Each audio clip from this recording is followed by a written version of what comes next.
Welcome. Well, you're at home with Jim and Joy, and you are an important part of our EWTN family, and we are so delighted that you've welcomed us into your home. We certainly would love to hear from you, so just send us an email with a question or a comment to jimandjoy@EWTN.com, or check us out on Facebook. And remember that you can always listen to our show as a podcast. Just go out to EWTN.com/radio/podcast, or wherever you happen to listen to all of your podcasts. Now, as Catholics, we believe every person is created in the image and likeness of God, called to dignity, justice, and peace. And with today being Dr. Martin Luther King Day, we would like to reflect on the life of Dr. King and his dream for our country with bringing equal dignity and justice for all people. So our question for today's show is this: what do you see as the lasting legacy of Dr. Martin Luther King Jr.'s life and his dream? So what do you see as his legacy? And when we come back from our show today, we're going to have a guest call in for Dr. Martin Luther King and how it especially relates to today's fight for the rights of the most vulnerable people today, known as the unborn. That's right. So that is the great injustice of our day. So I hope you're enjoying the Martin Luther King holiday today, that you've got a day off. And I hope that you're educating yourself, if you didn't experience it firsthand, as Dr. King lived among us. 1929, his birth. He was assassinated April 4th, 1968. I think that was on Good Friday. And so we kind of grew up, with Martin Luther King. And we actually moved to Birmingham, Alabama to do ministry work some 45 years ago, really inspired by his understanding of faith, and applying that to racial reconciliation, to civil rights, to equality under the law for all people, even though that was the teaching at that time and had been enacted in numerous ways, but wasn't being realized in Birmingham, Alabama. And he laid down his life for that, became a leader of that civil rights campaign. Didn't want to do that, didn't ask to do that. God just selected him, raised him up in the ranks. And we've been down here 45 years now, kind of applying that gospel that he spoke about, this gospel of equality, nonviolence, and trying to love all people, and say, we just want to claim the rights that are given to us as human beings, and also challenging the church. Right. We found that he spoke on numerous occasions. The most segregated hour in the country is the church at 11 o'clock. On a Sunday morning. And he says, and we're not going to enact laws to make that happen. It's the church's problem. And the church has to face this. And we came with that hope that we could work for racial reconciliation, and that our church that I was pastoring at that time would open its doors to African American people. And we became probably the most integrated church in the state of Alabama in 1980. At that point. So anyway, it's going to be a great day. Thank God for Martin Luther King and the sacrifice of his life. Plenty more to come. Educate yourself. Do your children know about Martin Luther King? Do you ask them, do you know Martin Luther King? Do they say, oh, he was the King of England, wasn't he? Who's Martin Luther King? What difference does he make? And so we should be sharing that on this day. We'll be right back. Plenty more to come. Please don't go away.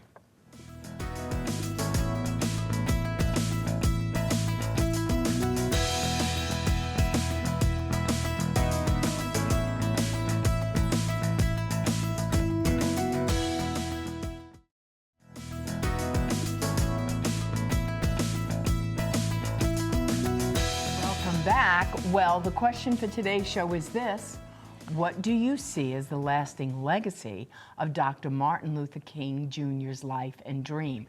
Today in the United States, it is a national holiday for Dr. Martin Luther King. Now, today we have a special guest on the phone, and his name is Dr. Johnny Hunter, and he is here to speak with us about the legacy of Dr. Martin Luther King's life, especially as it relates to the pro-life movement. Dr. Johnny Hunter is a lifelong pro-life advocate, and he is a pioneer in the pro-life movement. He is also the president of Global Life and Family Mission, a ministry dedicated to promoting traditional values, racial harmony, and the survival of children around the world. And he is also the National Director of Life Education and Resource Network, a consortium of life-affirming pro-family advocates, which is prominent in the African-American evangelical pro-life ministry in the United States. And he has received many honors for his work, including the Dr. Martin Luther King Religious Leadership Award for peaceful, nonviolent Christian activism. It's a whole nother day in which what we're seeing on our TVs in activism, and the way that Dr. Martin Luther King promoted it in our land, ways that you could speak out about an injustice that you see and know, but to be nonviolent and peaceful about it. So we would like to welcome Johnny Hunter to our show. Johnny, are you there? Yes, God blesses you. Well, it's so good to hear your voice and your beautiful wife, Patty, and your precious family. Tell us a little bit about your ministry and all the ways God has blessed your life with the presence of Dr. Martin Luther King. Oh, thank you so much. Well, I'm glad to be at home with Jim and Joy. I see this is wonderful. It's always a wondrous thing to meet people who really stand for solid Christian values like you and your hubby. I mean, that is the dynamic. But as we celebrate King's Day and honor him in a way, it's important that people really remember for the things that he literally stood for.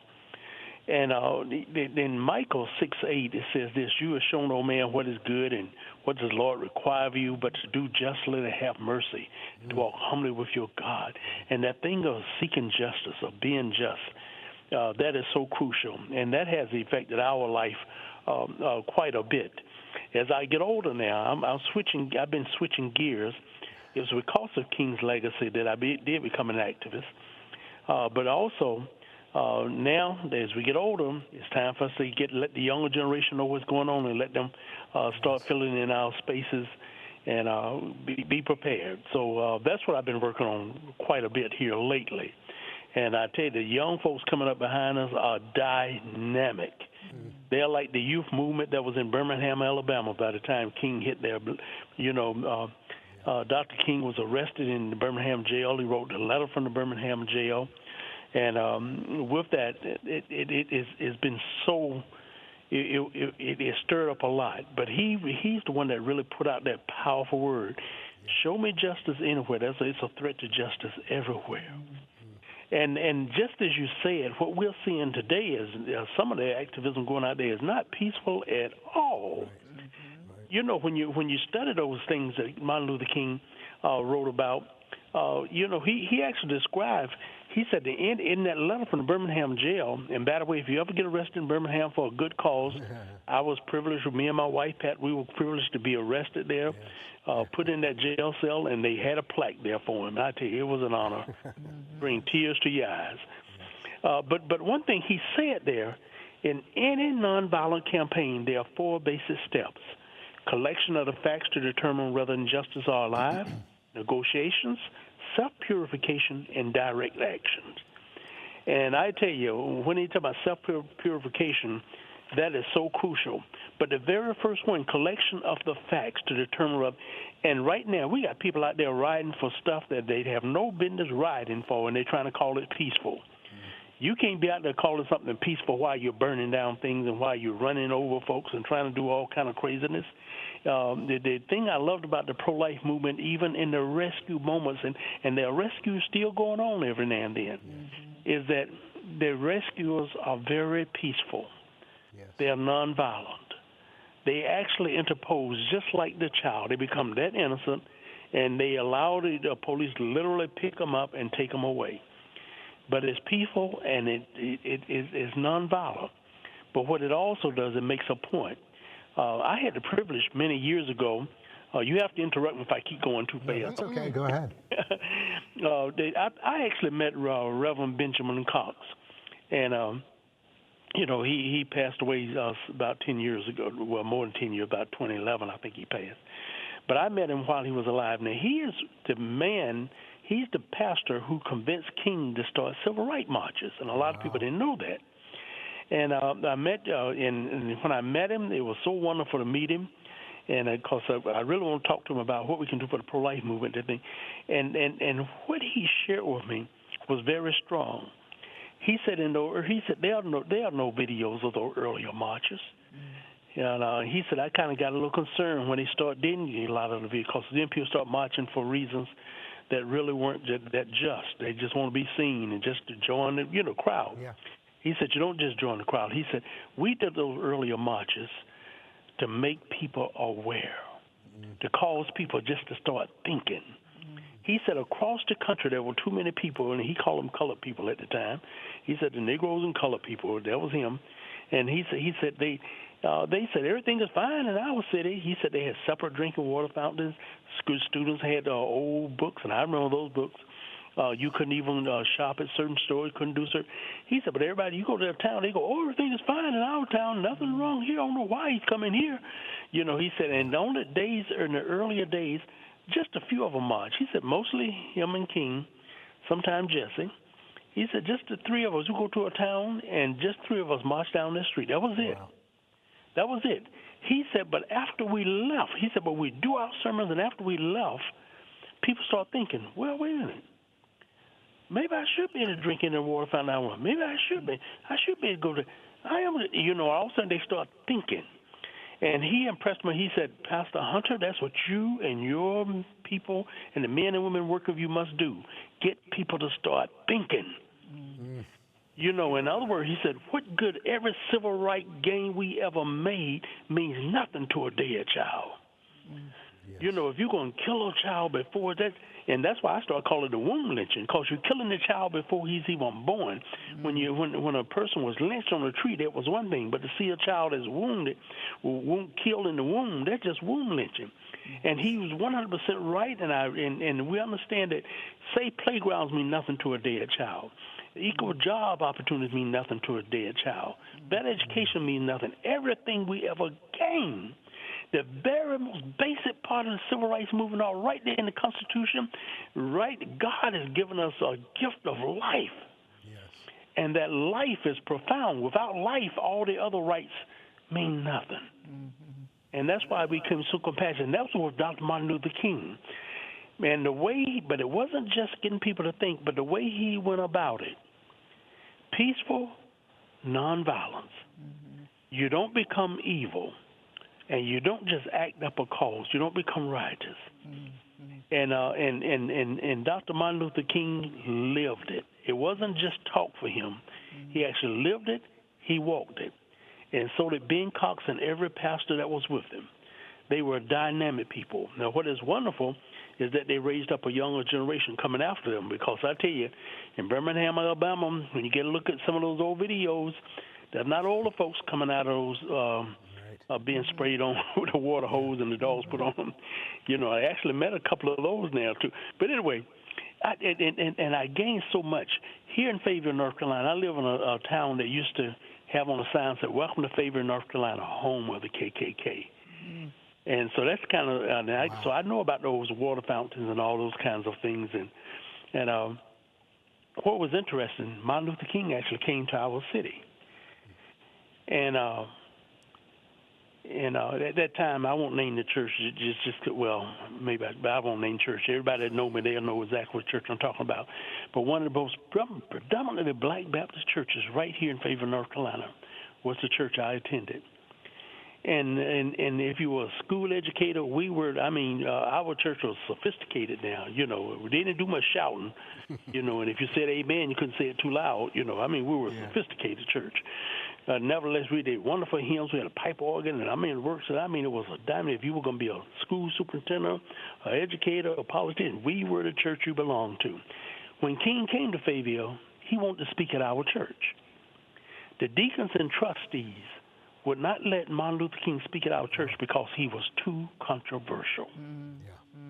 Dr. King went to Fayetteville State College at that time. It's Fayetteville State University now, but it was Fayetteville State College at that time. He went to Fayetteville State, and he spoke to the students there, and it was the students at that college that marched with him in the streets of Fayetteville. Mm-hmm.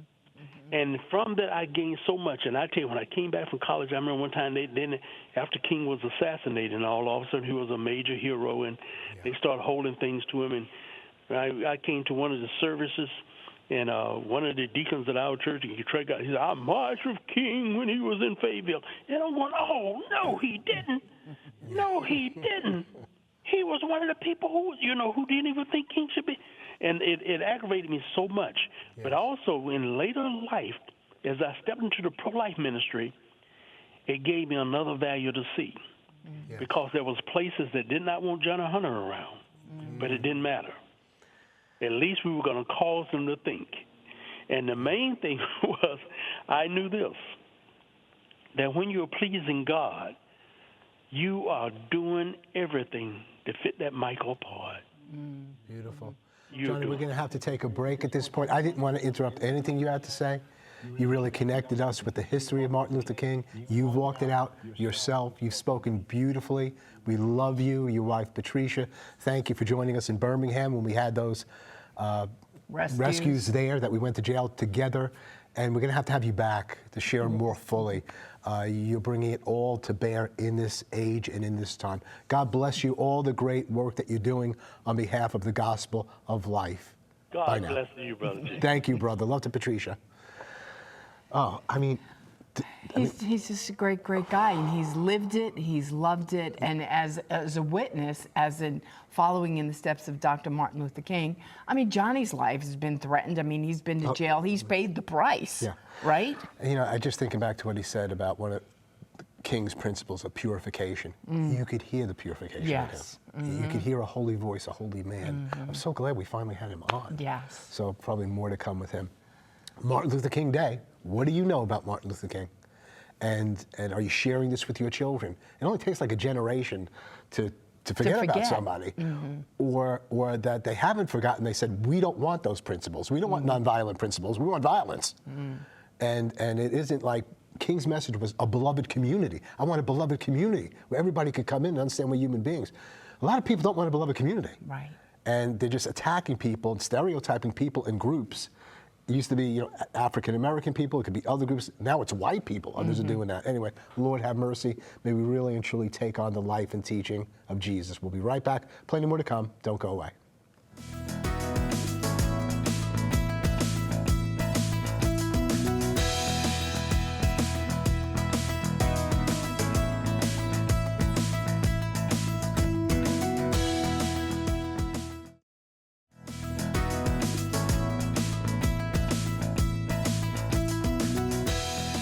Welcome back. Well, to give us her thoughts on Dr. Martin Luther King Day, we're going to go to Joan, who's in Rome, to give us her insights. Joan, what do you have for us? Well, greetings, Jim and Joy, on this wonderful holiday for Martin Luther King. And, I have to tell you that Alveda King, Martin Luther King's niece, we've been friends for many, many years. And she was in Rome a few years ago, and I had interviewed her for my radio show, Vatican Insider. But the day began actually at my house, over breakfast, 2 other friends, etc.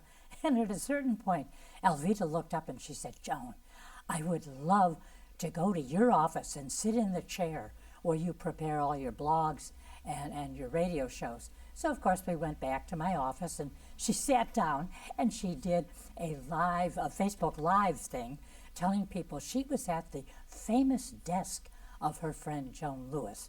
And what's a shame is that I never thought to take a picture of her at the desk. I have a few over breakfast. But anyway, last year on Martin Luther King Day, I remember reading something in a little prayer book that I have. And the daily entry was quoting St. Luke. And it said, "You have heard it said, an eye for an eye, a tooth for a tooth. But I say to you, offer no resistance to someone who is wicked." And the entry went on. How unnatural it seems to offer no resistance to those who wish to harm us. We can learn much from peaceful existence from Martin Luther King Jr., who was born on this day. Recall the wise words of Dr. King about the antiquated notion of justice. He said, that old law about an eye for an eye simply leaves everybody blind. And very wise words indeed, which we may want to kind of sear into our souls. And interestingly enough, I'm sure you all remember his I Have a Dream speech on August 28, 1963. And the words he said in that about equal dignity and equal rights for African Americans actually were words that were passionately taken up by quite a number of popes, starting from Paul VI all the way, of course, to Pope Francis, who have spoken eloquently about Martin Luther King. And in fact, Paul VI received Martin Luther King on September 28th of 1964. So a man who made an impact. I think we should follow a lot of his advice. So on that note, back to you. Thanks so much, Joan. Thank you so much for that report, speaking about Alveda, y'all's relationship together, and you are two heroines in our lives. We want you to know that. Be sure to join us on Wednesday when we have the president of Steno Institute, Dr. George Delgado, to speak with us about his book, Abortion Pill Reversal. Do you know that the abortion pill can be reversed? Well, you're going to have one of the pioneers in that area, and how the abortion pill reversal procedures are saving lives. I want to conclude this Martin Luther King Day with a quote from Martin Luther King. Listen to this, America. Listen to this, nations of the earth. Listen to this, families. Listen to this, church. Returning hate for hate multiplies hate. Adding deeper darkness to a night already devoid of stars. Darkness cannot drive out darkness. Only light can do that. Hate cannot drive out hate. Only love can do that. Let us love one another as Christ has loved us, in our homes, in our nations, and in this world, between all people. Thank you for being a part of this EWTN family. You're an important part of it. You're never alone. You're always at home with Jim and Joy. May Dr. King's dream, Christ's dream really, come to pass in our age and in our time. Bye now.